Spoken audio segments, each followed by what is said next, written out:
Hey there!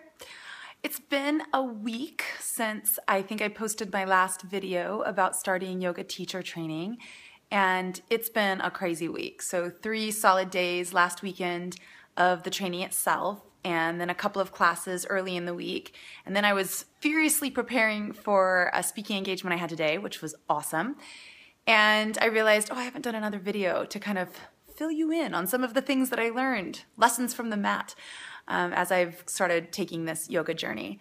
And it's been awesome. I mean, I knew when I signed up for it that I wanted to learn things that would help my teaching. I really thought that there would be things that yoga instructors do that I could do in the front of the room as a corporate trainer or as a speaker.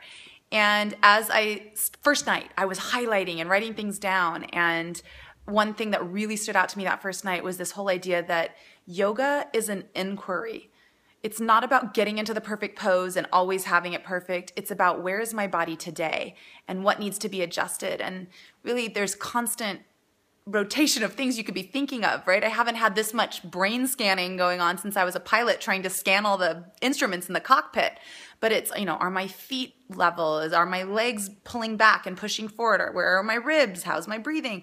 So it's a lot of stuff to take in. So I love that. It's an inquiry.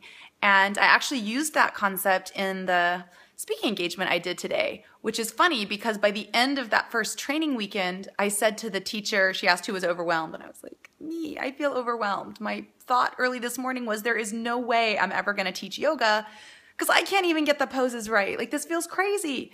I've been doing this for a long time. How am I going to teach people when I've been trying to do this for 14 years and I still can't get the poses right? And she said, just trust the process, and it's not about getting it right. It's an inquiry. So I made big progress from Sunday morning to today, because today in my speaking engagement, I actually had 100+ people, city employees, doing Warrior 2, Virabhadrasana 2, if you want to know the Sanskrit. And I was teaching them about integrity and that it's a spectrum. You don't just say, this is the way it is and it never changes, right? And so I was teaching them that by showing them all the different things to consider when you're in a pose. And so we started with the feet and worked up to the legs and then to the back and then to the arms and then where was the neck and how was the breathing. And so I guess I started teaching yoga the first week I started learning how to teach yoga. So this was my first big chance to show people a pose and how that's connected to something important like integrity.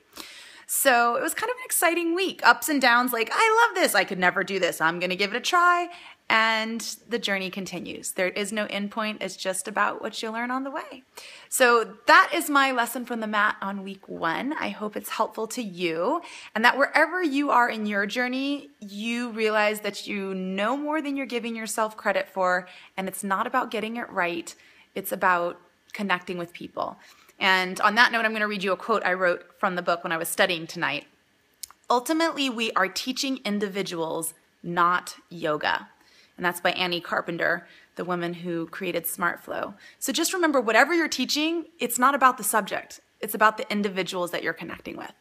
So I hope you find that helpful and that you go out and make tomorrow a good one. Take care, and I will see you again soon.